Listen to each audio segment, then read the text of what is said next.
Good evening, everyone. I'd like to call to order the March 13th, 2024 East Whiteland Township Board of Supervisor meeting. I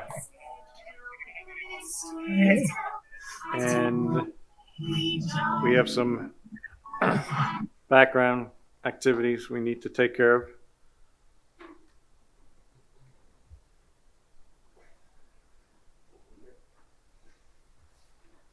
Okay, let's rise and call allegiance.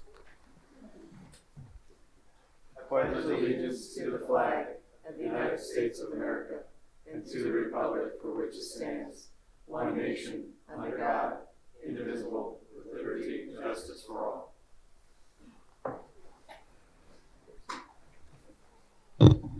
Thank you, everyone.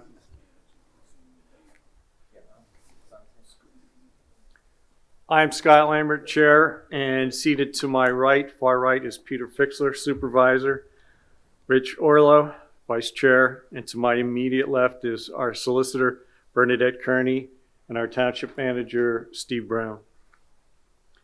Welcome again for tonight's meeting.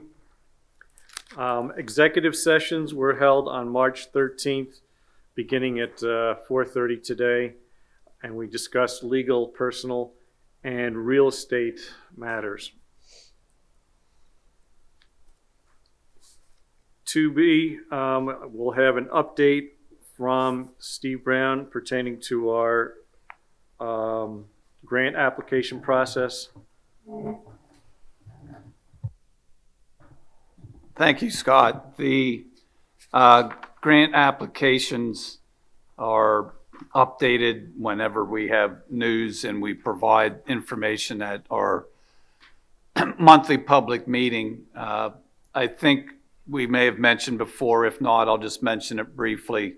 Just some statistics. We have 22 grants that are either in process, meaning that we've applied for, or that we have received the grant and are actively engaged in the project. So that's quite a number of grants.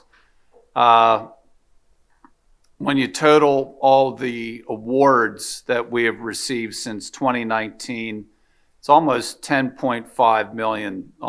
It's very close to 10.5 million since 2019. We engaged a consultant, Delta Development, to help us with grants because they're quite time consuming to submit and then manage them. And since 2022, we've been very successful with them. Of that 10.5 million, Delta has helped us secure $6.8 million. A lot of the monies are towards traffic and road improvements, with almost 4.8 million going to projects we hope to get underway on Lancaster Avenue. That's the overview. The new grant to mention is we've made an application to Chester County to help us purchase what's now property owned by the Westchester University Foundation. This is formerly the Schiffer property that we have discussed here before, and that application was made at the tail end of February. And if there's any questions, I'd be happy to respond to them. What's the timing to start with some of the planning and design for the Route 30 intersection improvements that we've been targeting? We have the money, right? Or we have the right to the money. The money's not in our accounts yet, is it? It's available for us. Right.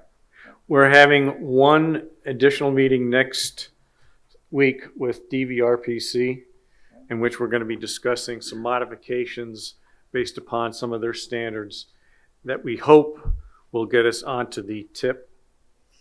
And if we're on the TIP program, it probably expands our capability of being able to get federal funding, which up to now we've not been able to crack the nut on at this point in time. We still have a substantial amount of backing from our local politicians, state politicians, and we've received, again, $4.7 million for those intersections. But so we'll know a little bit more, certainly by the next meeting and after next Thursday, or tomorrow, actually. What am I saying? It's tomorrow's meeting. I'm off a week. So we're actually having a meeting tomorrow to discuss it with them. So, And then at that point, but have we even started any design or planning for the targeted intersection, 352 and 30? That is underway. Yeah, McMahon, Okay, all right. Bowman has been refining some of the concepts, and that's what we'll be presenting to DVRPC to try to get their support for, based on some of they had previous comments about not supporting travel lanes, which we're no longer really pursuing, but we have been refining those concepts the last few months. and yes, the focus really is on, at this point in time, on the 350-230 intersection and turn lanes on 30. Don, anybody from the Zoom? Anyone in the public? Comments? Okay. Moving on, I guess we'll continue with Steve in terms of our longstanding logo design. I'll give you the background, and then I'll comment. Okay, thank you, Scott. Yes, it's something that the township has talked about for years, and maybe in the last 6 to 9 months has really has taken efforts or made strides to resolve. And we, at the tail end of last year, engaged with a professional to help us work on designs. There were probably 6. Yeah, why don't you bring them up? There were probably 6, if not more, variations of them, and they have been discussed with the board in the past, and we have whittled them down to 2. What you see here is, what are we calling it? A. Yeah, I can see the design, but I fail the reading test or identifying the letters. Anyway, yeah, there you go. That's good. And this is basically it's a representation of the Gunkel Mill, which is a historic property, excuse me, that the township owns on Moores Road. And you'll see B when Zach shows you, it's kind of a variation on that theme. And so we're down to these 2, and we'd like the board to make a decision this evening so we can move ahead with website design. That project is, some work's being done, but it really does need this done. Both the logo and the color scheme will impact the website design, and then we can move forward with some signage that we plan to have in our parks, and a much needed new sign outside this building, down on Conestoga Road, things like that. So we ask the board to decide tonight, please. And then I'll give you, gentlemen, a little more information since I've been involved with this. The subcommittee met, and there was 6 members, and the vote was 4 against 2 to have A. A was the number 1 choice. And then the informal presentation to the Park and Rec Board also indicated that they liked option A over option B. And Don, any comments from anyone else? Let me just say, if you like B, this is B that you're looking at. A was we'll say, circular logo. B, the color can be changed. Don't get hung up on the color. Just kind of think of the design. I think the problem with the colors, we've not really come up with a color that makes visibility from a distance going to work, but that was one of our concerns. That's part of the decision now. If you don't know the colors, how can you make a decision?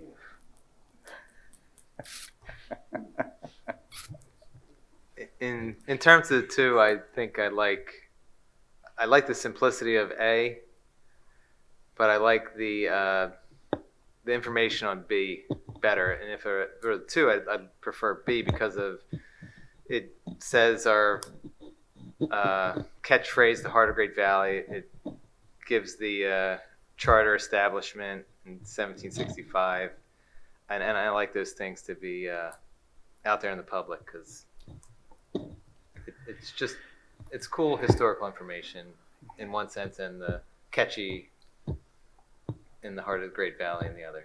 Well, I'm going to stick with the subcommittee vote, and I think, again, the color, we actually blew this up. We blew this up, and it's on the wall, and A just stood out much more.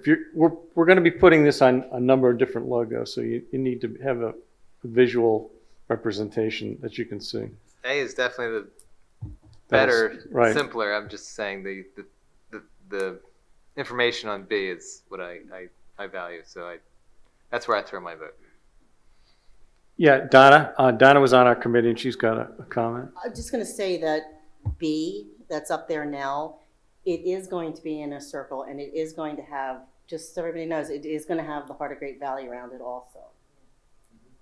Just, A or B? both are going to have it. Both, but when you're seeing the other, like, when you're seeing the other logo up here at the top, that's more going to be for, like, that one right here. It's going to be more for, like, the letterheads. So, if that makes a difference, I don't know, but. So, Donna, you're saying that under option A, what we're seeing is not the final version? No, you're seeing the final version. This is A right here. And But to it'll be clear, also Donna, say- you're saying so that. it'll also say Heart of Great Valley over here. You just can't see it because it's outlined in black, Okay, but it will say the Heart of Great Valley there. and that'll be the letterhead. No, that will be A. Yes, that'll be the letterhead and signs. Okay. But B, Mhm. if you go to B, please, this piece of it will be the letterhead. hmm This piece will be the, Signs and T-shirts.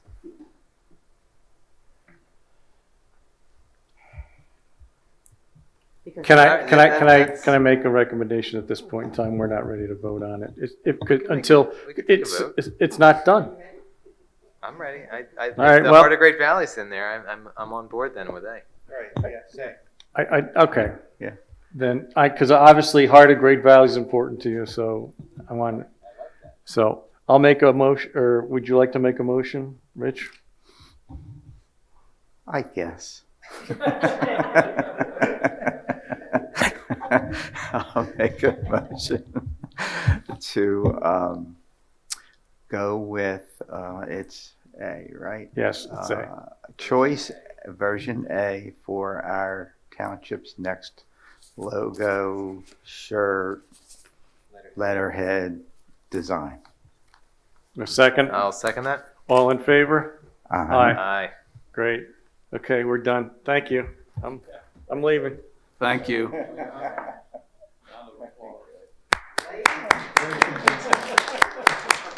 If you have a question, I need you to get in the mic so people can hear you on Zoom. Oh, I don't walk well, I'm just here. Here.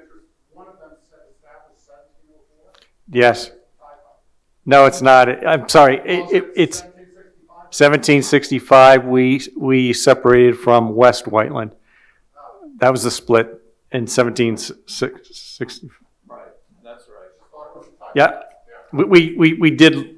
There's been varying bits of information, but we did double check it. Okay. What's the anticipated time frame to have this appear somewhere?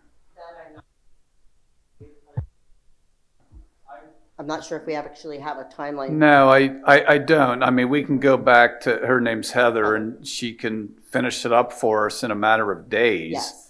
Then, I mean, if you wanted to, like, the easiest thing would be to move ahead with letterhead, if you wanted to do that. And then there may be some other details regarding the signage we have to work out and get, together. And, if you want to go out and put it on shirts, we can start Right. working on that. Right. And then eventually it'll work its way into the website too.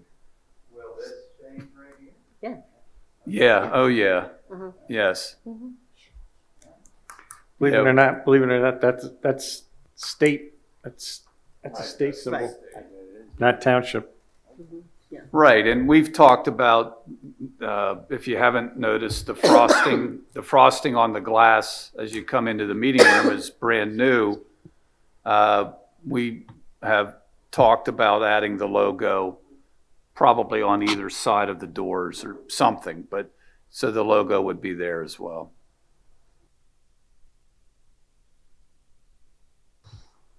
And then there's intent to have on key roads, entrance coming east and west on Route 30 and possibly down 401 and maybe along 29, prominent signs that will reflect this.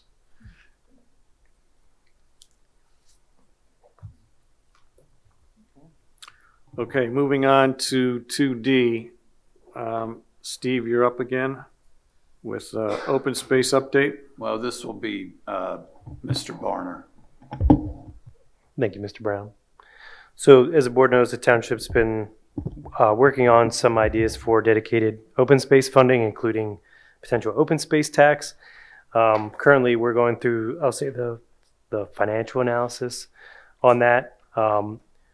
Sort of next steps would be that an ordinance would be placed on the board's agenda in April that would authorize referendum language for the upcoming election in November.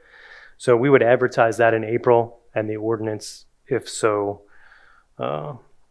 desired by the board, would be in a position to be voted on in May, and the referendum would appear on the general election ballot in November. So, and on that referendum, there will be language about any specific variation, any modifications, I should say, to the tax structure, whether it be property tax, earned income, et cetera. And that's the analysis that's taking place right now. Some options for the board to consider in that regard. We will have the rates by then? Yes. Yes, okay, great, wow. So that's all outlined on the ordinance language that then appears on the referendum. So an open space tax can be part of the real estate tax base or the earned income tax base? I Correct, didn't or realize a that. combination of the two, I yes. didn't realize that, okay, all Mhm. right.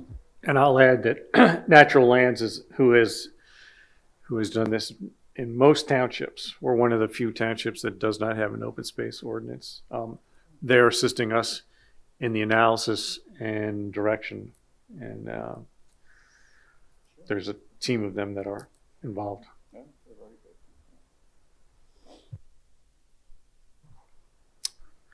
Okay. I think we've got a question. Smallwood. Just a quick question. Last month, you talked about prioritizing the parcels in the open space plan. Was that done? Not parcels, the open space listings in the pros plan. Last month at the supervisors meeting, you talked about putting them in priority order in terms of desirability. Was that finished or? So we've done some initial analysis just to kind of create I'll say more of a ballpark range of the amount to be collected, not so much identifying specific parcels like that we would be targeting directly. So list of opportunities with some level of, I'll say ranking or prioritization, but mostly we're focusing on the dollar amount, not so much on specific properties at this time, if that makes sense. Well, is that ranking going to be made public or? No, I wouldn't say there is a ranking, no. That's not the impression I got last month, but, okay, so you're not ranking the properties in the pros. We are not, I wouldn't say that we're ranking properties, no. There are, I would say the way it's been set up so far, and again, these are not like official products, these are just for analysis to feed the financial analysis. Okay. But we've created ones that we feel like are higher priorities or better options for pursuit versus ones that are maybe not as urgent or not as, high priority, for lack of a better word. And okay, so is that priority list ever going to be made public, or is that just for the township's use? I would say at this point they've been kind of just draft documents for our own sort of desktop analysis, but I don't know the answer to that, but we can discuss. Well, Obviously, properties that, just curious where they're going to fall in the ranking. One of the issues that we need to point out is that, as we talked about in the previous meeting, a desirable piece of property that a developer may bid on against us will most likely cause us not to get that property, because we can only pay for the appraised value, and a developer will obviously pay greater than that. So I would say that some of the information may be closely guarded for that reason, and not for any other reason. Yeah, I apologize. I didn't mean to be cryptic, Yeah. but that is part of the thought process. We don't want to draw too much attention to the properties that we may be interested in.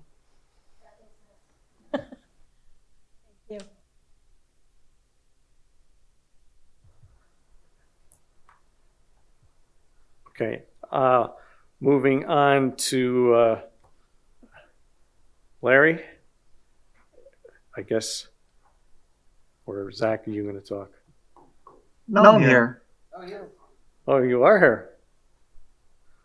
Good evening, everybody. I just wanted to give a quick update on our upcoming Easter egg hunt. It is happening on Saturday, March 30th at Immaculata University. As far as I can tell, this is kind of the first egg hunt event that East Whiteland Township has done. It's definitely the first one that the Parks and Recreation Department has done, and is really hopefully the beginning of a great partnership with Immaculata.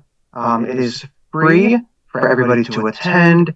Ages 10 and under is kind of the targeted age range. There will be prizes in the form of special golden eggs. What those prizes are, you'll have to find out and come. We're asking participants to please register in advance online, just to give us a good idea of how many people may or may not be coming, so we can properly coordinate the event. There will be other things such as pony rides, a petting farm, airbrush tattoos, balloon artists, a DJ for some dancing. It's turning out to be a great event. Hopefully the weather cooperates like this week, and it'll be a great success. Please come out and have fun and hunt some eggs. Thank you. Thank you, Larry.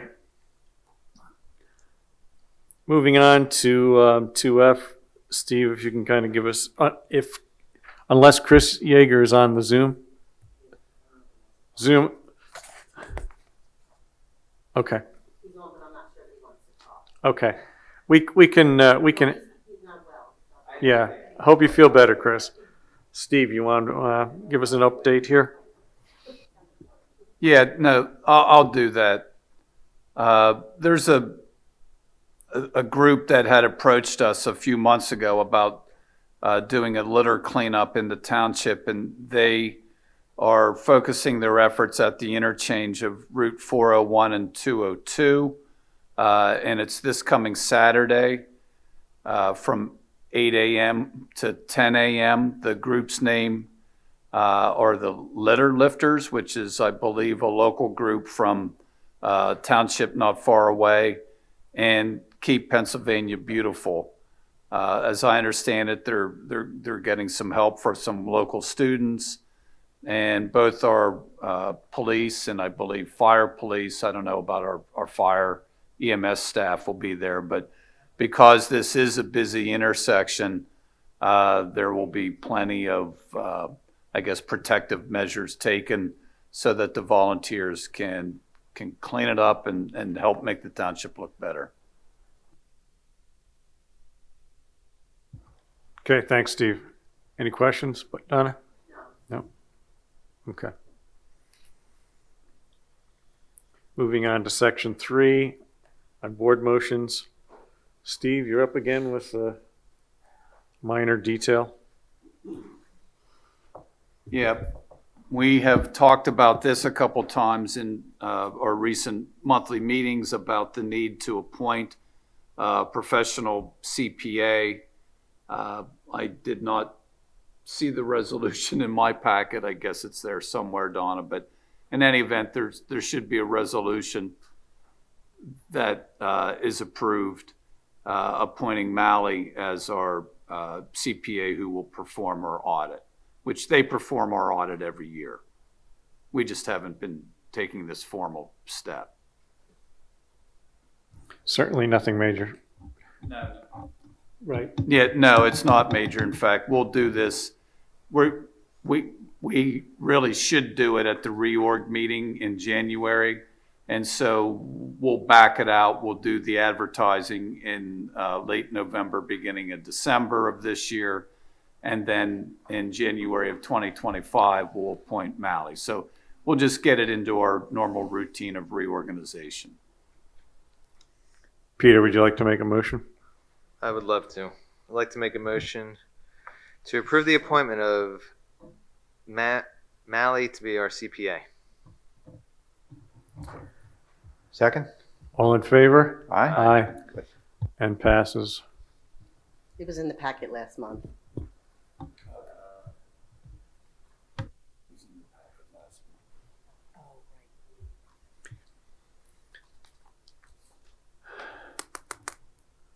Moving on here, I lost Greg.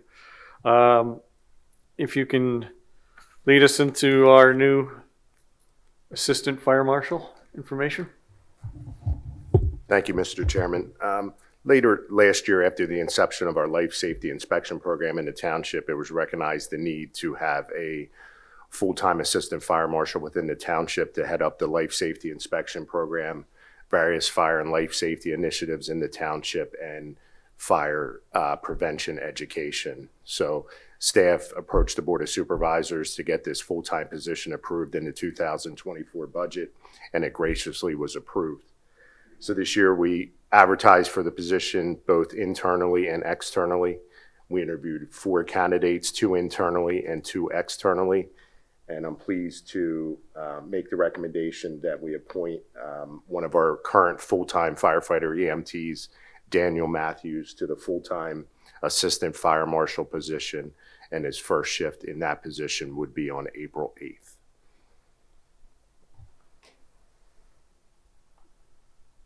Okay.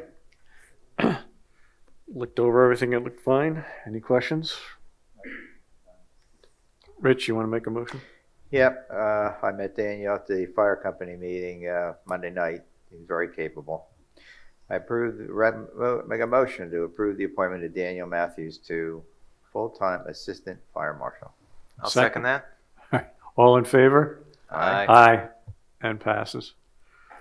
Congratulations, Daniel, wherever you are.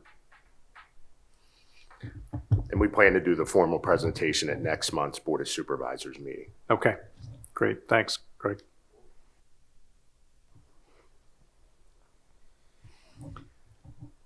Minor detail again, Steve, regarding the DCNR grant application for Schiffer. Yeah, this will be Zach as well. Okay, who changed the initials on everything? We discussed that this morning, remember? Sorry to I'm disappoint you. just reading it. This is a DCNR grant application, again, for what was known as the Schiffer property. It's owned by the WCU Foundation. It's a similar amount. It can be used for matching for the Chester County grant that Steve mentioned earlier. So this is another $1.8 million we're applying for pursuit of that property.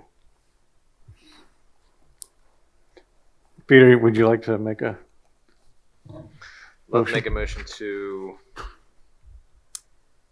approve the application for the DCNR grant for the Schiffer / WCU Foundation open space property to acquire it. the second? Second. All in favor? Aye. And passes. We are excited about this opportunity. Moving on to number 4, motion to award and motion to advertise. John Neal, Yes, it's thank you. paving time. Yes, it is. We are asking for approval to advertise for the 2024 paving project. The way it's set up right now, it's 15 roads and 46,000 square yards of paving. Substantially more than last year, I suspect? About 5,000 square yards more.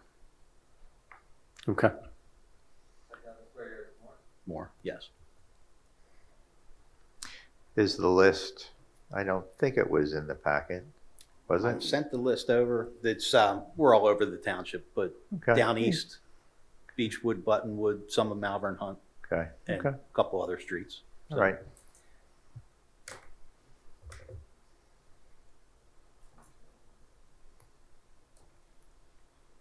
Peter, would you like to make a motion? Yeah, I'd like to see the list when you get a chance, John. Sure. But I'll make a Absolutely. motion to approve to advertise for the 2024 paving project. Second? Second. All in favor? Aye. Aye, and passes. All goes well, you'll begin paving With contracts, it'll probably be in August, August? right, around that time frame. Okay. Okay, the next is asking for approval to advertise for the Warren Avenue Culvert Replacement Project, which has been a long-awaited job. That's in very bad shape, and we're almost there, ready to go to bid. So we'd like to get that out this month. I'll make a motion. Sure, Peter. I'd like to make a motion to advertise for the Warren Avenue Culvert Replacement Project. Second? Second. All in favor? Aye, and passes. Okay. The next item is asking for approval to advertise on municipal bid for a 2010 F-550 utility body truck and a 1999 Steiner ride-on lawnmower. And these you're selling? Yes, they're going. They're past their due date. Okay. Rich, would you like to make a motion? Sure. Motion to approve the advertising on municipal bid for the sale of 2010 Ford F-550 utility body truck with the low mileage of 110,000 miles and unit M4, which is a 1999 Steiner 230 ride-on lawnmower. Do I have a second? I will second that. All in favor? Aye, and passes. Thank you. Our next item, we're not asking for any action on this item. It's an update for the board on where we are with our MS4 program for the current permit cycle for the work for the pollutant reduction plan. Basically, the township engineer and staff have been working on finalizing the plans for this pollutant reduction plan. And since the last presentation to the board, preliminary plans have been underway for the projects at Valley Creek Park, Ecology Park, and the stream behind the township building here. We gave you some presentation plans. They're not the details, but it shows roughly what is going to happen there. We're not really making those public because they're still in the preliminary stage. There's going to be changes.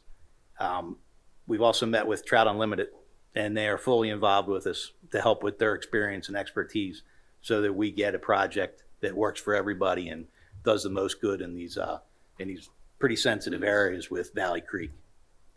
Once the design is done, the next step is to submit these projects for permits. During the permit process, we'll receive comments, go back and forth with revisions, then we'll be ready to put the projects out to bid, which is going to be a few months till we get through that whole process. And then the bidding and construction schedule is still to be determined depending on the comments and some different things. And one of the big things we have to work out is between the PA Fish and Boat Commission and the U.S. Fish and Wildlife. They have some conflicting timeframes and interests that we need to work as a group to try and see when we can do it. And I don't like to say it, but we might have turtles in the area along with trout. And yes, so we'll get that worked out as we're going to permits, and that'll determine our construction schedule. The details that I gave you on some of these plans, it shows there's trees that are going to have to come down because they're old, they're in the way of floodplain, but we also showed how many trees go back. And preliminary, Valley Creek has 31 trees that come down, but there's over 300 that are going to go back in for that project. Ecology Park has 8 trees, but 350 trees go back in over there. So it's pretty substantial. It's not going to look great in the beginning, but when it all gets filled in, it's going to really be beneficial to everything. And back here behind the township building, there's 16 trees that come out and 150 go back in. So that just gives you kind of the flavor of what the design's looking like. So John, who figures out the site-specific trees? they, Who establishes that? it's in the design, and that'll go through the permit process with the questions. What this is basically, we have a lot of cliffs that have been cut in from fast water erosion. We're trying to flatten that out and connect the floodplains back to the streams. Some of those trees are in that area. We're doing everything we can to avoid nice big trees. Valley Creek, if you've been there, a lot of those trees are in pretty bad shape. Some of them are already falling down, but there's going to be a few nice trees that just, they're going to have to go. My question is not a concern of what's coming down, it's what's going to go in. The original- You're listing a significant amount of trees, and some trees do better Right. wet environments than others. And Exactly. That's kind of where I'm going with my question. Yeah, and that's why we have Trout Unlimited coming in, because they've been involved in multiple townships all through this area, and we want to know what's worked best, to get their coverage back, to keep shade on the stream, what fills in well, what grows well with different things. And Arrow is taking the lead on the design. And, once we go through DEP and Army Corps, they'll all have comments on all of that too. That sounds great. Yeah. Okay. Just wondering where the due diligence is, but it sounds Yeah, it's on sounds every like it's level. there. Yeah, these are very visible projects, so we're trying to include everybody early, and we'll have other people that are going to want to give us their comments too. So we'll do the best we can to try There's and a limited accommodate. palette, I know, for that Right, type of area. So right. Once these projects are completed, this meets our requirements for MS4 for the current period. Correct. Okay. Which we're going right into our next cycle next June. So we're actually going to be applying or starting the process to apply for our next permit in August. So we won't even have this done yet. So.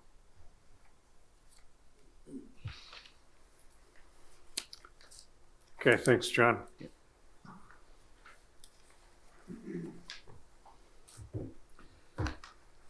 Moving on to special events and Zach Barner. Thank you, Mr. Chair.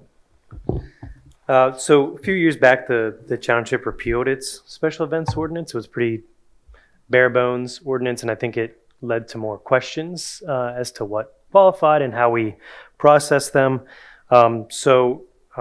With special events season gearing up here, thought it was a good time to try to get this back on the front burner and create an ordinance that sort of an expansion on the previous ordinance, but not quite the example of, to the extent of some of the other examples reviewed, like Upper Marion, which I keep picking on because they have parade routes and all these elaborate requirements.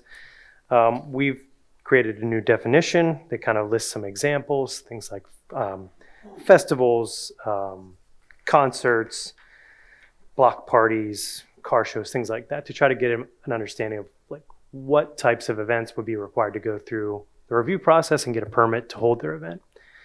In addition to the definition, there's sort of a process for applying, things that would be considered, cross references to other requirements. So things like if you have to get a tent, some tents, depending on their size, require a building permit. So there's a reference in there that, hey, you may also need to get a building permit for that. There's references to sanitation and health department, things that people need to be doing anyway to perform these events. We're trying to put it all in one place so that people know what's expected of them and what else might be expected of them to hold certain events. The intent here is to not use the example of the church bake sale, to stop a church bake sale from happening, but for events like that that aren't really in line with what normally happens on a site, that there's a process to come to the township, explain what their plan, how they intend to accommodate parking, for example, so that we can provide some insights. We've had some events in the past that that could have gone more smoothly, and the intent here is really just to have a conversation with the event holder among staff. John, as a zoning officer, will be sort of the point person, but there will be consultation with police and fire and emergency services just to make sure that all bases are covered and we know what's occurring and when and where and how. So that's the idea. If there's any specific questions, happy to answer them. Really what we're be looking for, if the board's comfortable with how it's set up currently, we would go ahead and advertise this and put it through the formal adoption process. Likely it would land at a May meeting because of some of our 30-day requirements, which would still give us time to catch some of those midsummer, late summer events and have a conversation with the event holders. Are there any incidents that led to the need for this somewhat recently?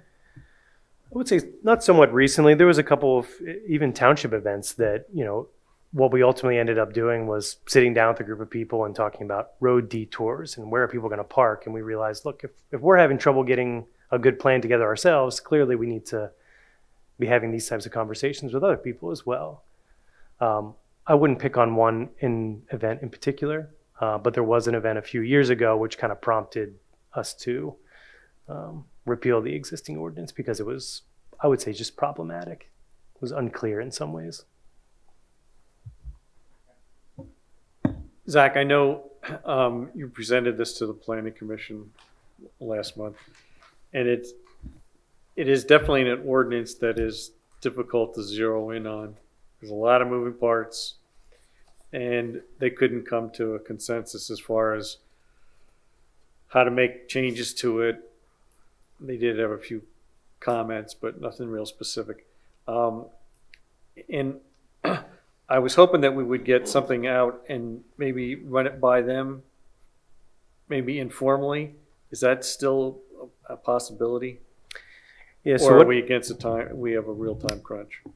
I do think it would be best to have something on the books sooner than later because, this is the time when people are planning these events. I did take what's before you is with a round of revisions following the planning commission meeting and some of the discussion that happened there. Some of their concerns were, boy, it seems vague, or maybe we should apply a number of attendees that triggers the event. And what I would say is that, as Scott alluded, it's kind of hard to categorize. It's hard to define what a special event is. So the intent of an ordinance like this is really to cast a wide net, catch more events than less, and then be able to kind of adjust what the requirements would be from there. So again, church bake sale, probably not a big deal as long as they've got some parking. But something like a large concert outside, for example, is something we'd really want to take a look at and make sure that there's appropriate plans in place. So we did make some tweaks, we will send it back. Given the timing, I thought it would be good to bring to the board and see if there's any comments that you guys have before sending back to them with an updated draft. I saw a lot of rework on it. I obviously put a lot of effort into it. My only concern when I look at this is that the permit fee in the township is $200. Yeah. And if I'm a church and I'm having a bake sale and I'm trying to generate money, I'm not sure for something like that, $200 is appropriate or not. Or if you've got an event where there's only going to be 25 or 30 people. Again, I know this is kind of nitpicking and it's difficult to kind of hit the parameters, but can we stagger or ladder permit fees based upon expected number of attendees, or does that open up a whole can of worms? There's a couple ways we could approach the fees. I mean, obviously this isn't like a money-making, this isn't a revenue generator for us. If anything, we're losing money by paying staff to review these things. I don't think there's any magic to a number. Probably the number is more likely to be 50. It could also be waived, I think, from time to time for institutional, educational, whatever. The fees are established in the fee schedule. So we're not prescribing a fee in the ordinance. So when we update, there'll be a permit application and checklist and all the fun stuff that goes with an ordinance like this.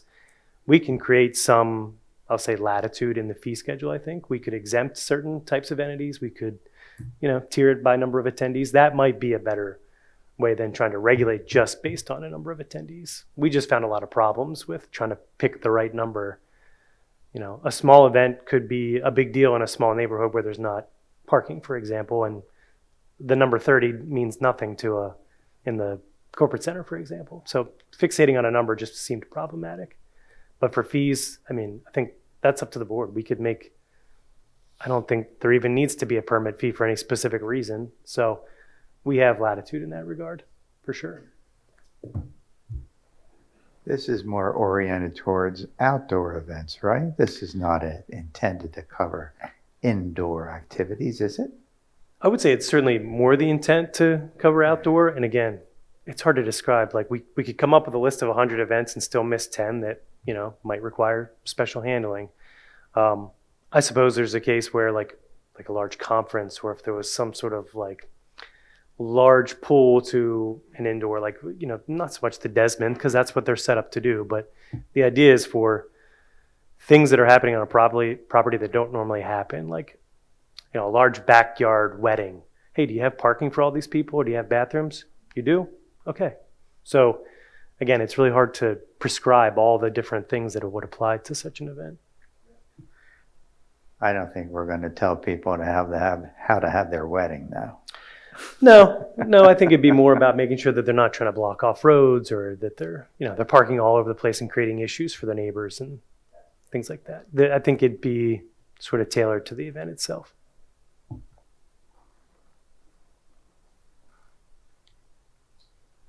So with these comments and so forth, do you still want us to go ahead and vote on this particular specific ordinance, or how do you want to handle this? Can I suggest that it could be authorized to advertise with any suggested amendments from the Planning Commission or the Board of Supervisors? Yeah, probably the best way to do it would be sort of create a work backwards date, right? So like the May 8th meeting, we'll work backwards on 30 days. We'll circulate it to the Planning Commission. If you guys have any comments tomorrow, you have an epiphany on your way to work tomorrow, email me. I'll bundle everything up and send it to the Planning Commission. If I don't see or hear anything from you or them by then, I'll initiate the advertising, and it'll be on probably their April agenda for a May hearing with the board. So if you have anything in the meantime, it seems like you're generally okay with the thought behind it, though, in concept. Mm-hmm. Yeah, we just have to get the ordinance, the final version of the ordinance, to both planning commissions, the county and the township, 30 days in advance. That's our deadline.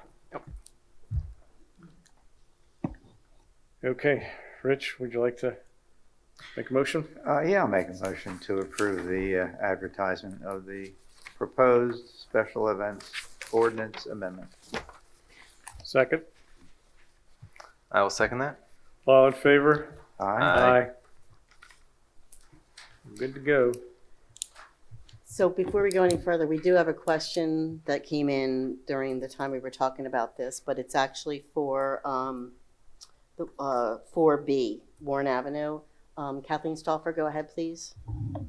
Hi, I just was wondering what is being looked at to do on General Warren, on the Warren Avenue, I'm sorry. That project is going to be replacing the culvert that goes under the road, right where the bend is.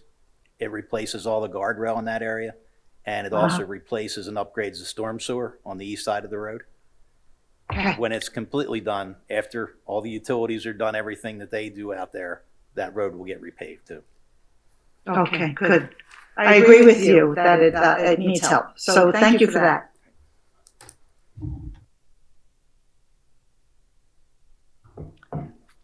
Okay.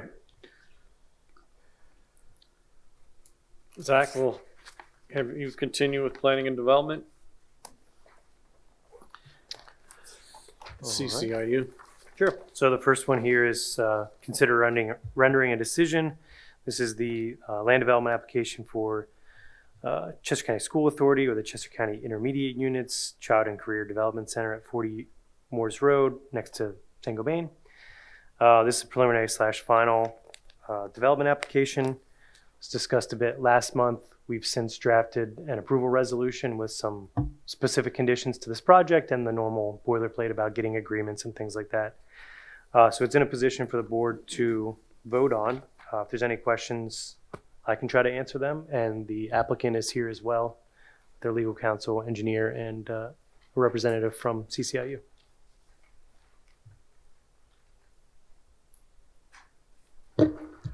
Just for me to start, I have no questions. It was a pretty clean letter, I thought. Generally, I thought that the required changes have been met and are satisfied under Al's letter, all the conditions. We clarified a small issue on a couple trees on Moores Road. And I guess the problem in the back with the Little Valley Creek is all handled. And so I don't think there's really anything much of a change from the previous month. Or preliminary.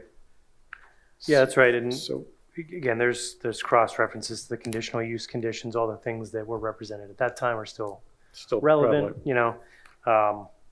There's a list of waivers. There's a couple of things about sort of their operations and security and further coordination. So we tried to kind of capture a lot of those and add some detail where we could.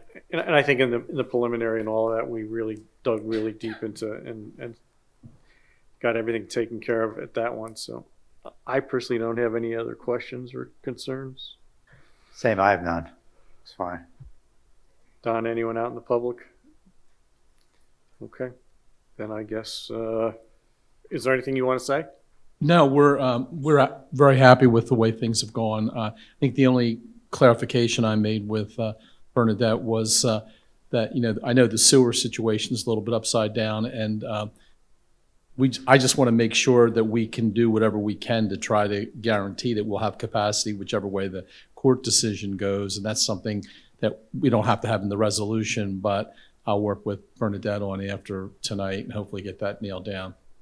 Yeah, just for the Board of Supervisors, Zach and I have been putting in the resolutions while the sewer sale is sort of up in the air, that if the township does obtain the sewer system back, that the tapping fees are paid. So we're not taking them now, but yeah. It's just, we're in flux right now. But otherwise, everything is fine with us, so appreciate the township's willingness and cooperation to move this thing along so that we can start thinking about construction. So we're very happy on this side. And you still targeting late summer to begin any work? Yeah. Okay. And Scott, this is conditional preliminary / final. Okay. Should I make a motion? Sure, Peter. Do you want me to read it? Totally up to you. Slight variation to the wording, Peter, so how about I jump in and I call. So I'll make a motion for decision for the land development LD 092023 for Chester County Intermediate Units Child and Career Development Center at 40 Moores Road for the conditional preliminary final land development approval. May I have a second? Did you say and included waivers, And included waivers, which are set forth? which are set forth. Second. All in favor? Aye. And we look good?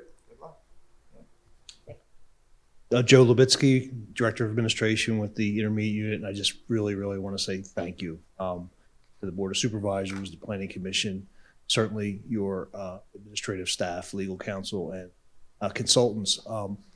They're very thorough, very detail-oriented in their reviews, but they also provided very important guidance. Can't emphasize the importance of this project to our students with some of the most significant needs. We have a lot of work ahead of us. But this is a very important milestone for us. So thank you very much for your help. Good luck. Welcome to the neighborhood. If you're interested, we have on our website are updated renditions and a fly through the building. So it's going to be a very special place. We're going to hopefully have some sort of a ceremonial groundbreaking month of June. You'll receive invites to. We'll make sure we get the permit to do that day. But again, thank you very much. What do you think the construction period is for this kind of building? We believe we're in a position to begin advertising for the bids in June and hopefully have a contractor begin the site work in July. Right. And then several months of the stormwater management features and the other site work, begin the actual construction of the work of the building in the October timeframe. That would put us on track to have the building ready for occupancy in July of 2026. Okay, great.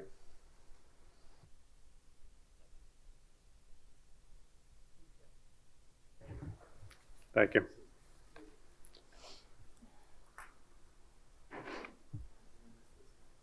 All right, Zach, we can continue with Old Valley Road.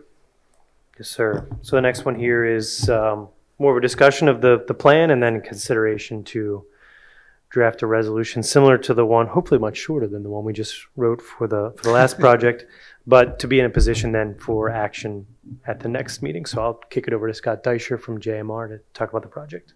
Sure. So the project, the applicant owns a 15-acre property bordered by Spring Valley Road, North Backton Hill Road, and Old Valley Road. And they want to subdivide off a 1.6 acre parcel to build a single-family detached dwelling. So at this point, we've got a recommendation from the Planning Commission. We have clean letters from the consultants. There are some waivers we are requesting, none that have any objection to them in any of the letters. One thing that I will say is that the project was permitted with on-lot sewage disposal systems, but the aqua line is coming right in front of the property. We've actually already worked on the exemption and for public sewer, and we're anticipating the septic approval any day now. So we'll have 2 sewer approvals, and the existing dwelling will also tie into the public sewer. There will be some trees removed. One of our waivers is for the tree survey requirements. Since it's such a large parcel, we completed a tree survey of about, I would say, like a third of the property. And I believe we're only taking out, it's just trees for the driveway. So we're removing 21 trees, but we also have a landscape plan to propose trees frontage and all. I can go through the waivers if you would like me to. If you wouldn't mind, a couple Okay. of them would be great.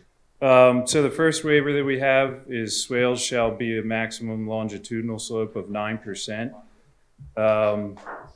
In general, the drainage areas on this property are very small. The driveway kind of comes up a steep hill, so the swale adjacent to the driveway is at 10%, which conveys water to the stormwater facility. So we just matched the grade of the driveway for that swale. And then there's a second swale that has a very small drainage area. It's 2,200 square feet. So we're also asking for that swale as well. The second waiver is for the plan to go through as preliminary final. The third waiver is to waive the requirement for a registered landscape architect. There's very minimal landscaping required on this site by the consultant to hire somebody out for that. The fourth waiver would be from the requirement to survey and locate everything within 300 feet of the boundaries. We used aerial topo and gathered all the information that we needed in order to adequately design the site. So we didn't feel the need to go on to the adjacent residential properties to get additional information. The fifth waiver is the requirement to note trees greater than 12 inches. And that's kind of a partial waiver. We did a tree survey of, like I said, like a third of the property. Mm-hmm. We did survey all trees greater than 12 inches, but we did not denote the type on those. The property, there's a lot of woods on the property. So for the residential homeowner, it's a large cost to survey everything when you're only developing a couple thousand square feet. And then the last waiver is a waiver from adequate right-of-way, roadway widening along Old Valley Road, Spring Valley Road, and North Backton Hill Road. As you can see, the property has a large amount of frontage. We have proposed to give the township the required right-of-way. We just don't want to widen all those roads. Seems unnecessary. That's all the waivers. And like I said, we have clean letters at this point. There's just some, I believe we have to submit, the O&M agreement for review, financial security. And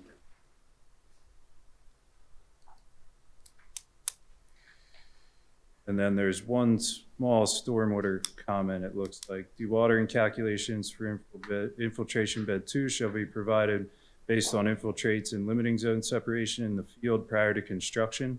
So we've added that to our plan. We're going to test that facility before they construct it to make sure. I used a very minimal infiltration rate in those calculations. And based on all the other site information, we should get significantly better. So that's a note on the plan. Tested during construction. Sounds good to me. Total parcels, that 13.7 acres, right? And this is just a little bit over 1 acre part of it. Total, I believe that's the net. I think it's 14.75. I think the 13.75 is the final for the bigger portion. Okay. That's what Chesco Views thinks. It's the final parcel is lot 1 is 13.15, lot 2 is 1.6. So just subdividing all. Sure. Okay. How many? You don't have to answer this. Do you know how many square feet the houses are going to be? I do not. We have a footprint on there, but I don't know the exact square footage. That's fine. I might have it on here. Buildings, 2,500 square feet footprint, it looks like. Very nice. The driveway is going to come off of Old Valley or? The driveway Spring will Valley? come off Spring Valley. All right. Okay. All right. Okay. Great. Do we have any questions? Doesn't look like there's any questions. You good, guys? Yeah. Good. Peter, you want to make a motion? Sure. I'd like to make a motion to authorize the solicitor to prepare a resolution for the development of 99 Old Valley Road, lot SD-01-022023 for preliminary final subdivision. Have a second? Second. All in favor? Aye. Aye. And Aye. passes. Thank you. All right. Have a good night, guys.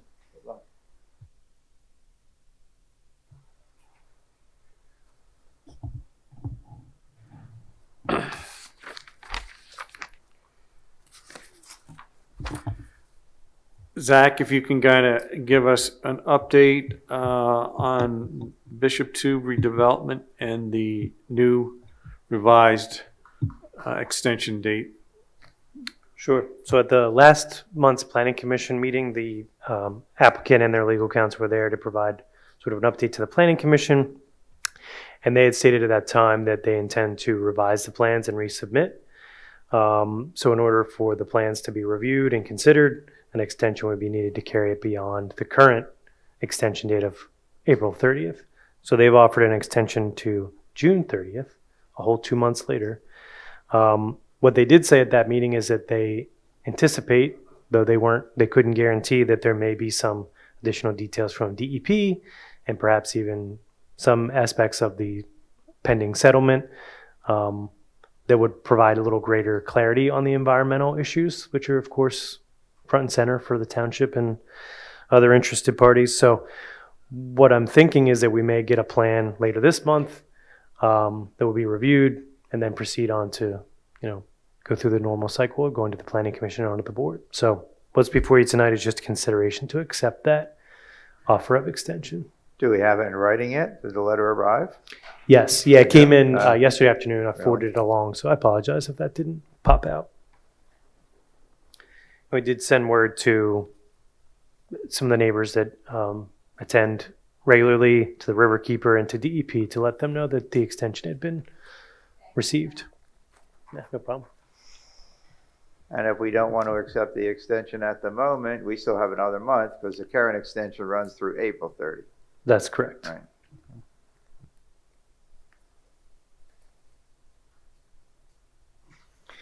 Donna, any questions?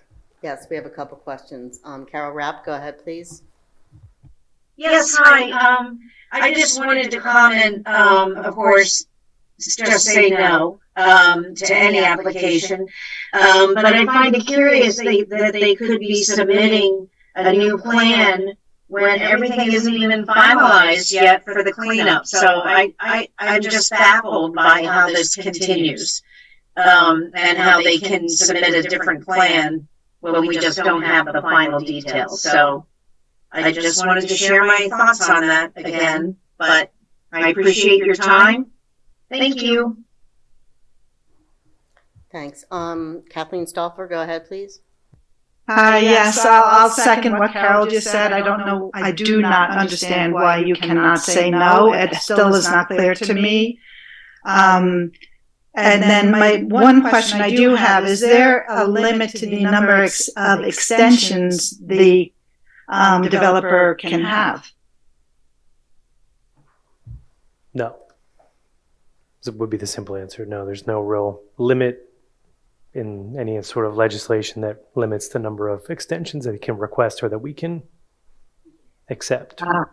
It disturbs me as a member of this community, and I know you're not the only township who does this, but why the developers have so much power in this township and us as neighbors do not. And I still am not clear on why we cannot say no. I'm also very curious now that this is the first time in their plans that the DEP has been mentioned and where that is going to go.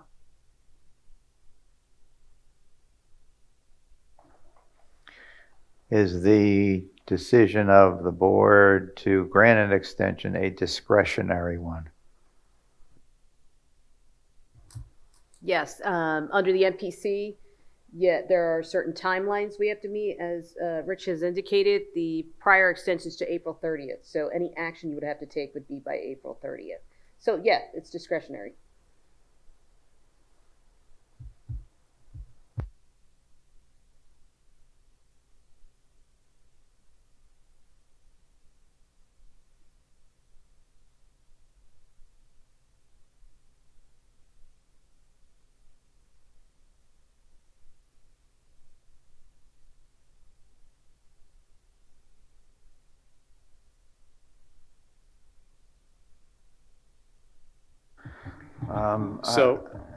Yeah, would you like to make that motion?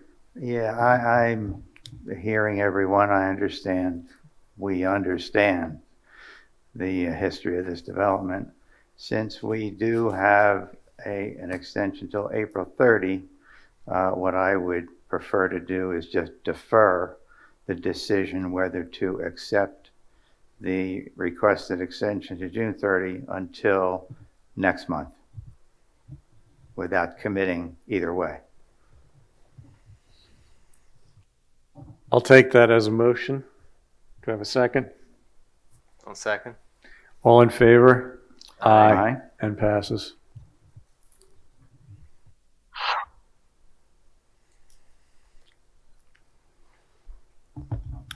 Second one's a little simpler. This is just an extension to carry the project we just talked about on Old Valley Road to the next month. Current extension's end of this month, so it just puts it in a position to be acted on next month.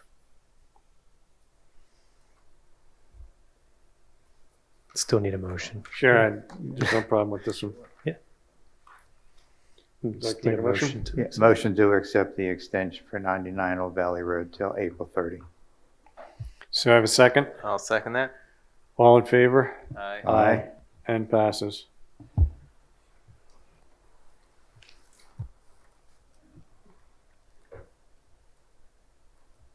No more public comments out there? Ladies? You always have front and center. All right, John? The zoning hearing board has one hearing scheduled for this month. It's the application of the Great Valley School District in reference to property known as the 5-6 Center and the Katie Markley School at Swedesport and Church Roads.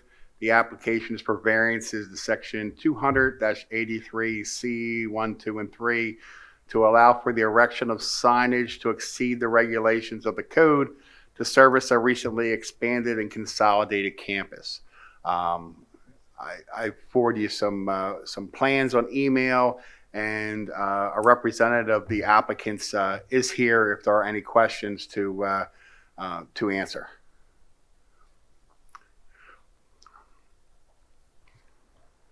Hi, John Kelly from T&M Associates, civil engineer here representing Great Valley.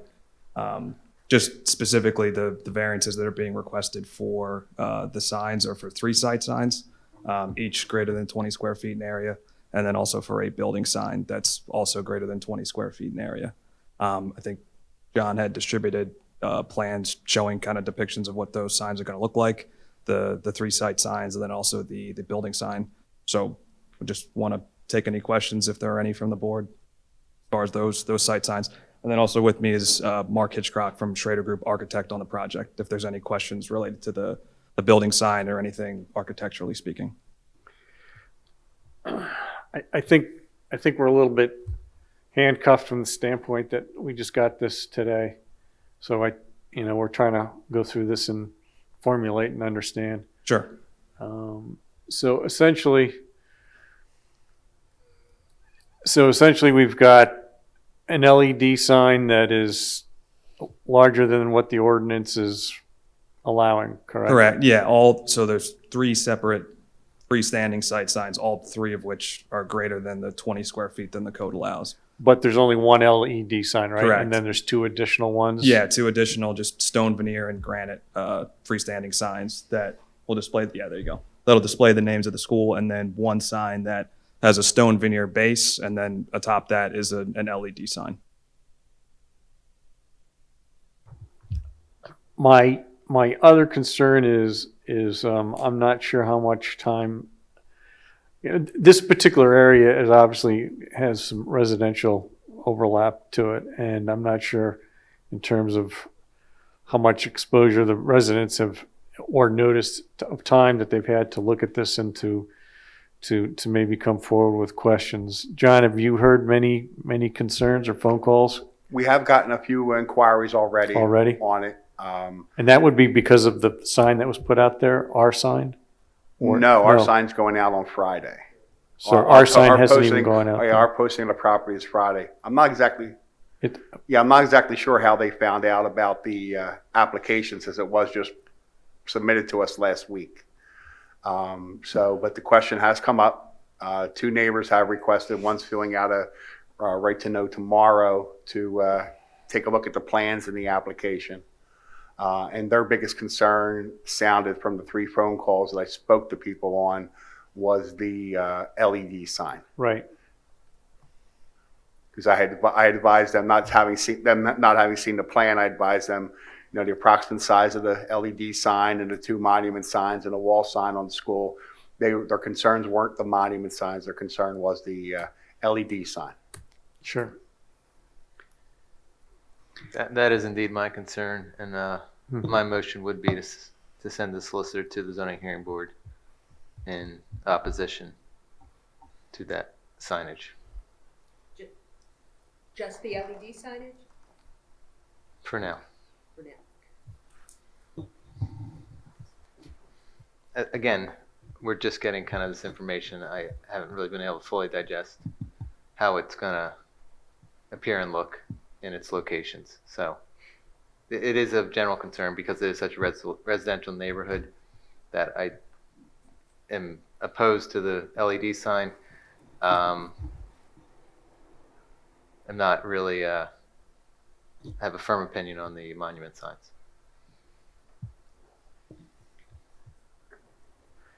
How do you measure the monument signs, not the LED? I see measurements of 12 by 7, which is 84 square feet, but that includes all the stone. The stone wall around it. On the mounting, we would do the area of that covers the letters for the signage, to frame that out. Right. And that would be the square footage that we would measure them. Right. There's no dimensions of that area on what we see. I just see the outside of the entire structure, 12 Right, so by 7. The granite area is approximately 30 square feet, 32 square feet. And then the letters are, I think, 6 inches high on the Great Valley sign, and then 8 inches high on the Katie Markley sign. If that helps. Yeah, there's going to be granite. For on the both central sides. piece where the letters are, The correct? side, yeah. Yep, yep. And then it's two-sided, so the same image you're seeing for the sign would be on both sides of it. Is this at a scheduled date yet for the zoning hearing board? Or is it to be scheduled? It'll be for the 25th of this month. This month Two already? Mondays, yes, Okay. 2 Mondays, yes. I believe if, since the applicant is just learning, I believe this evening, if there'll be opposition on it, maybe the board would like to give them the option to postpone it, come up with speak to the residents. I could hook them up with them, find out what the concerns are, what the concerns of the board are, and re-present it to the board and the zoning hearing board next month.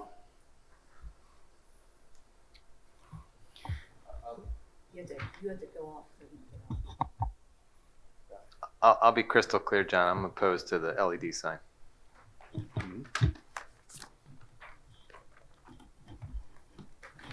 Are you okay with it, granting that extension? We've got 60 days. No? I mean, the reason being, the reason why we're trying to get on for this month is just because of the timeline of the overall project. That's the reason why, obviously. But if there's an issue with it and opposition, if that's the only path forward, then I don't know if we have another choice. Well, again, to me, it goes back to just having enough time for residents to communicate. So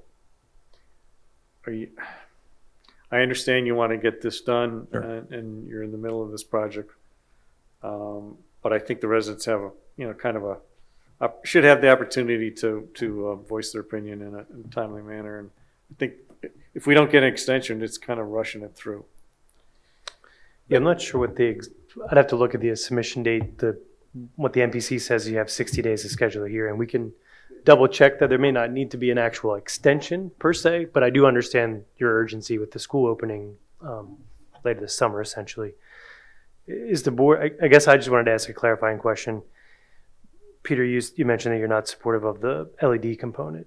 The LED in and of itself, the illuminated, that's not the subject of the request. The request is for the number and size, not in order for it to be like a changeable copy sign. I just want to be clear. Is your concern with the number and size of the signs, or simply just with the type of sign, I guess is my question. A, the type of sign, LED sign. Do not want it in a residential area, and that's where it would be. And B, I'm not, in my mind, as we're getting this information now, not clear on the monument signs and if I am for or against them. Okay. To answer that question. Is that So answer before- both your questions? Yeah, no, I understand better now. Yep.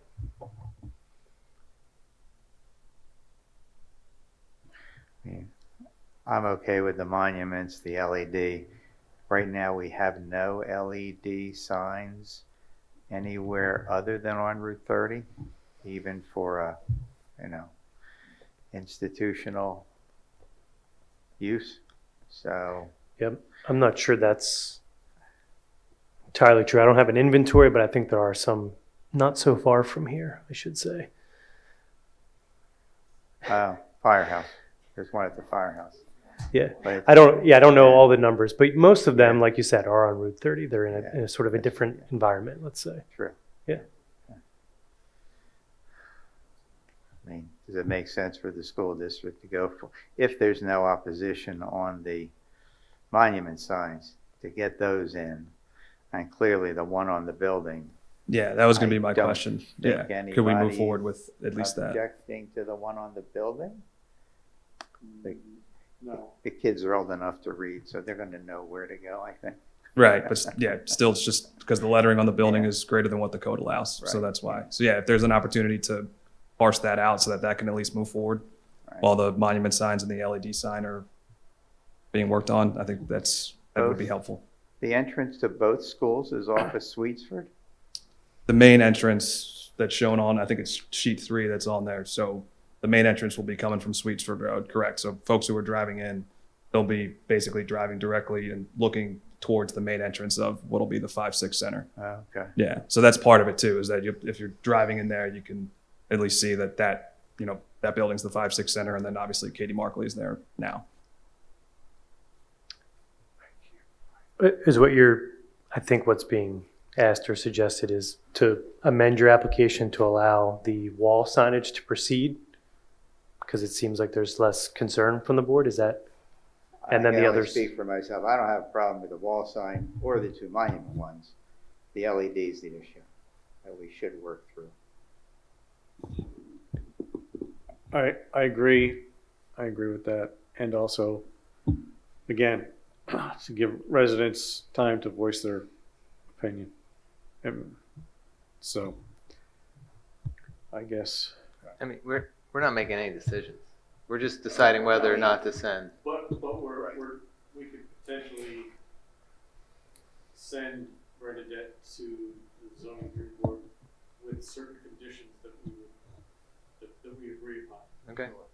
That's- It's entirely up to the zoning hearing board to decide on any of this. They're an independent body than us.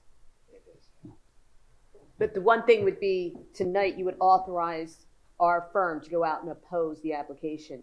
Your opposition may only be, as Rich said, to the LED sign. You may not have an issue with the wall and the monument, and we would go and present only opposition to the LED sign. It would subsume, because it's the number and size of the sides, it would subsume as part of that, we'd be arguing, hey, they shouldn't have the LED sign because of A, B, and C. But yeah, the authorization would have to come unless they're willing to agree that they'll take the LED sign off this application and proceed with the wall and the monuments. If you all are okay with the wall and the monuments. I think all of it's going to be an uphill battle. It is a variance. They're seeking a hardship for a sign on a They are residential road. That is an uphill battle, and we have a very pragmatic zoning hearing board. So,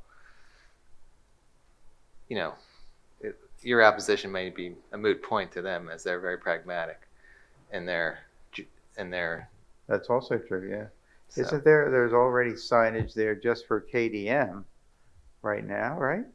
So there was one, I believe, sign that was out on Sweetsford for KDM, but I believe that's been taken down over the course of construction. It was just a, post-mounted sign. So that's part of the reason too for the 3 separate signs as opposed to just one, because it's to delineate Katie Markley School 5-6 center. And then the LED sign would just be displaying messages from the school as far as, things like opening times, if there's early dismissal, things like that. That would be helpful for folks coming in and out of the site.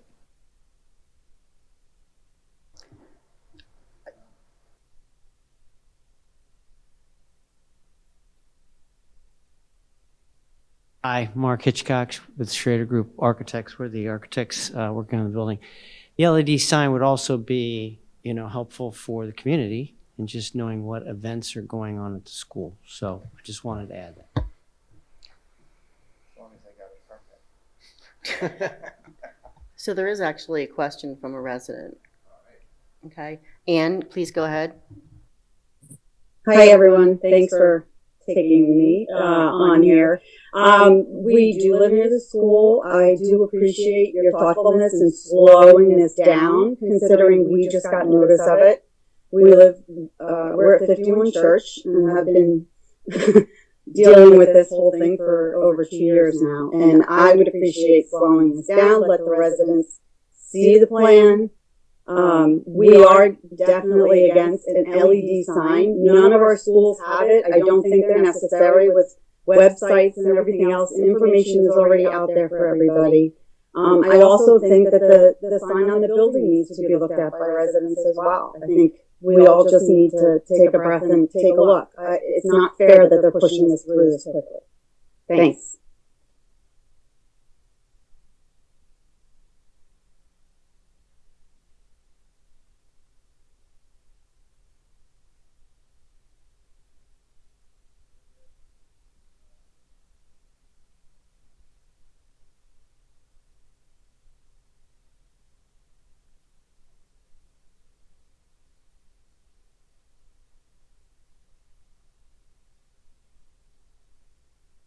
Oh, yeah, So, 7 feet so the high. zoning hearing board would, I'm sorry, I'm just trying to do timing wise.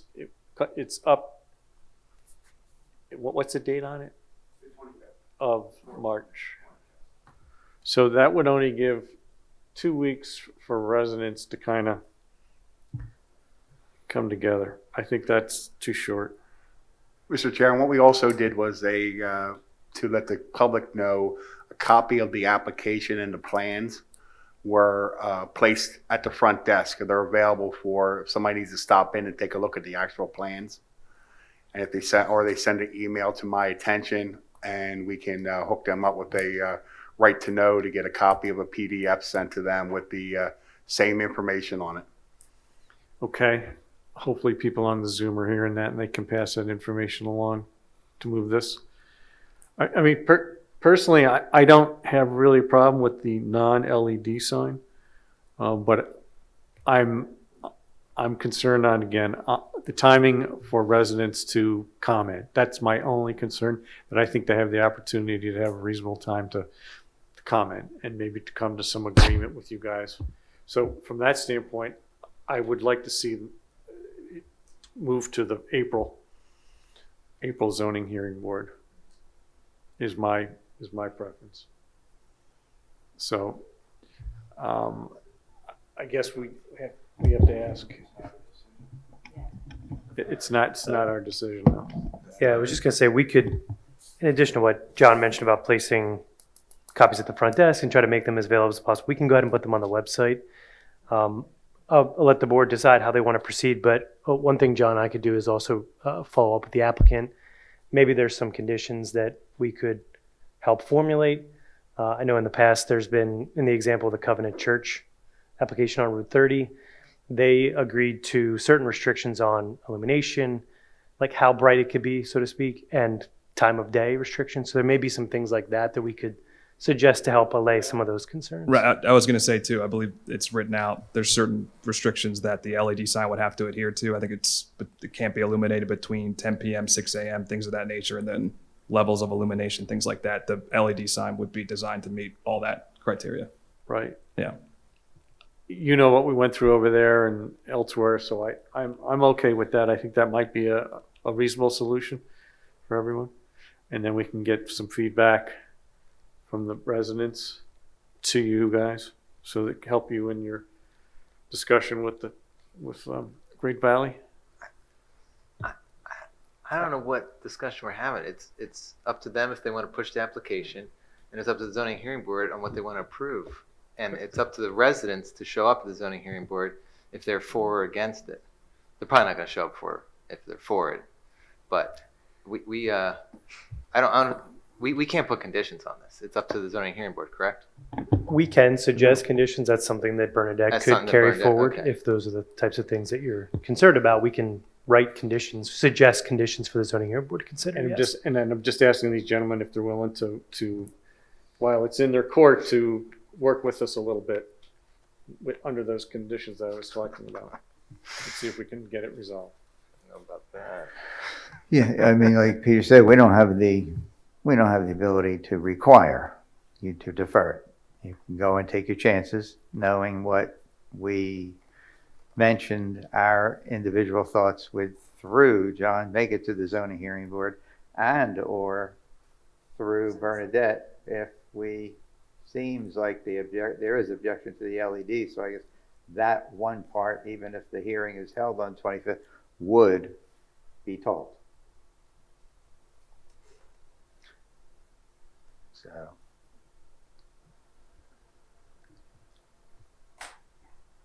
If the LED sign was eliminated, do we have to have two separate submissions to the township? One being the monument signs and the other is an LED sign? I mean, I think that if the LED sign was voted down, I don't think the school district's going to lose sleep about it. At least I don't think so. But the others, I mean, obviously identifying the location of both schools, I think is important. So I'm just asking the question. Obviously, the sign helps to describe the building. You can't miss the buildings. riding by. They're there. And yeah, I mean, that's why I don't mind the designation, the name signs, and the one on the building. There is a KD Markley sign on KDM, right at the entrance. Well, there was 15 years ago when I Well, was last there was, but I think there's maybe one at the front entrance, which you can't see from the road very well, again. Okay. So. Okay. So not to get into too many permutations here, but you could amend your application to proceed with the 2 monument signs, which do need relief in and of themselves, and revisit the LED sign at a later date, I suppose. In other words, proceed with your request to do everything but the LED and revisit that idea at a later date, which would, again, require a separate zoning hearing board application.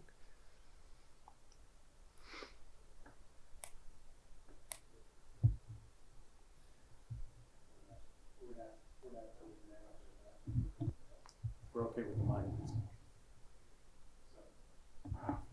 Or if you're not the decision makers, relay what we have said and, communicate a decision to Zach and John, I guess, right? Yeah, and the only reason I'm even saying this, I just understand how much time you can lose just waiting for meetings and things like that. And I know they're under, a deadline. So that's the only reason I suggested. I don't mean to be overly prescriptive, but those are your options, yeah. And we're okay with the monument sign, just the LED sign and the residents' feedback. And I guess we have 2 questions. Why don't we hear that while you mull this over? Okay. Go ahead, Donna. Okay, Ann, go ahead again, please. I just wanted to thank you for the idea of putting this on the website. All of the other plans and things are put on the website. So if you could do that, that would be very helpful. Thanks. Sure. Carol Rapp, go ahead, please. Yeah, I just wanted to make a comment, and I don't know how many neighbors and, are affected by this, but my concern would be they may not be people that are looking at the township website to see when the next planning meeting is, and should it be the kind of thing where they actually get a letter so they know? We did get a letter. Oh, you did? Okay. We did, Okay. but it had nothing, it doesn't say anything about LEDs. It just says signage. So we were waiting for it though. We knew LEDs were probably in the mix. Okay, well, that was my concern was I didn't want to have because it happens and we all know it happens. All of a sudden something's done and people didn't realize, because not everybody is going out to the township website all the time. But if you guys at least got a letter, then that Yeah, we makes just me feel a little we just better. got it yesterday. I mean, Okay. it's just trying to push this through. Just leads to more distrust. I just it really puts a bad taste in our mouth. I think, but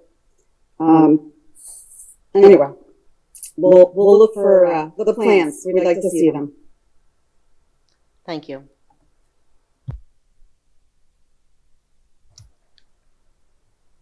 So are you amenable to that, what Zach is talking about? I think we are to basically get with our group and then follow up and decide how we want to push forward with the application. So I guess overall, what we're saying is that we would send, at this point in juncture, as it stands right now, we would be sending Bernadette to oppose the LED signs at this point in time, if that were to proceed in any form or fashion. But we are okay not opposing to the monument signs as it stands right now from the board. So if you withdrew the request for the LED sign, the township wouldn't be appearing in opposition, correct? That's how you view it? Yes. Peter, I'm sorry? Including the building sign? Again, I'm still digesting this stuff as it's come in late. I want to leave Bernadette on the wire, but I have no opinion for or against the monument and the building sign. Just to be clear on that. So I guess you'll know what happens if she shows up.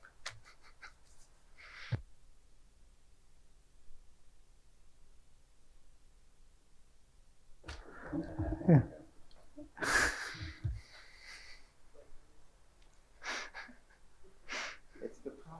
the process, of course. Rich, you want to make a motion? Sure. I'll make a motion that we authorize the township solicitor to attend the currently scheduled zoning hearing board hearing on the 25th to oppose the LED sign that is part of the current application. And if the LED sign is taken off the application, then no need to go and oppose. Do I have a second? I'll second that. All in favor? Aye. Okay. Thank you. Thank you, gentlemen. Mr. Chairman, on updates for the previous month, we've had a great response on returns for the rental occupancy reports. These reports will help us greatly in establishing a database for all rental properties in East Whiteland Township. If residents have a rental property, or taxpayers have a rental property in East Whiteland and did not receive the form, they can always access it on our website at eastwhiteland.org. Under some questions that were asked, it is asked the questioners to be reminded that if you reside in a property you own, you do not have to fill out this form unless except if you reside in a multi-family dwelling and have tenants in that dwelling with you, then you do have to fill out that form. I know we had a lot of questions in the last couple of weeks since these went out, but I think it's kind of calmed down and we're getting a great response. On another matter that's come up this past week, 291 Sidley, there was information circulated actually throughout the world that we had multiple inquiries about development of this vacant lot that's located between Lapp and Thayer. I got a chance to speak to the owner of the property, and he verified to me that the property is not for sale, is not under consideration for development. It went on the market possibly as a scam, and he's contacted the appropriate county offices to make sure his interests are covered. That's it.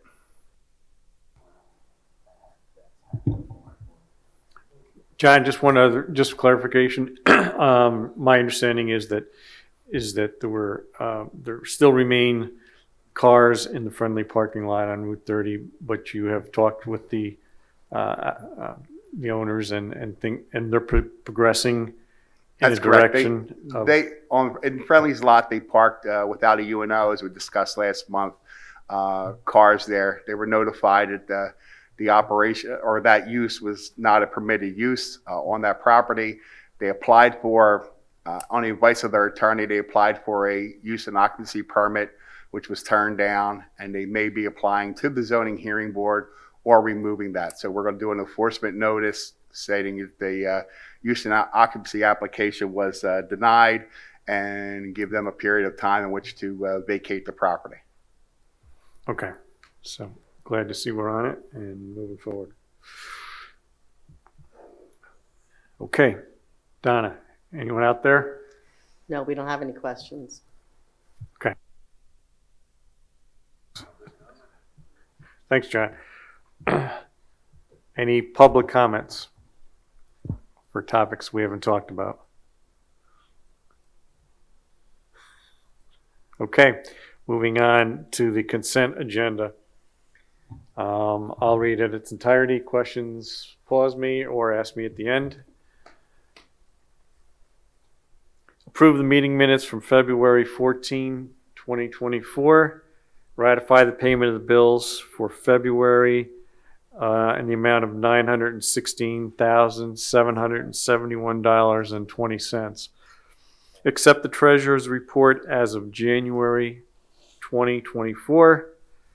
Ratify the BSTI Buckeye work at $6,500. Ratify the proposal from Trek Glass Tinting for tinting boardroom front glass wall in the amount of $1,350. Approve the payment to Your Office Connection for Detective's Office and Donna Weikert's office furniture in the amount of $7,699.07.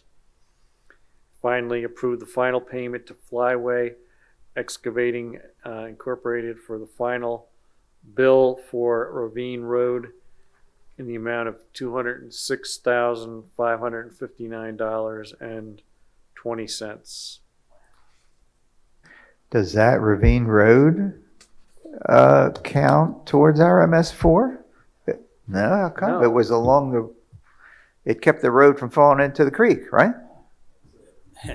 Yes, it saved our road, but it doesn't qualify for MS4 credit because you have to do both sides of the stream, and they do not recognize rock armor as a habitat or a reclamation of the banks. It's ridiculous. We did a protection measure. Yes, it's the next permit's going to change too of what they're going to accept. So Okay, all right, okay.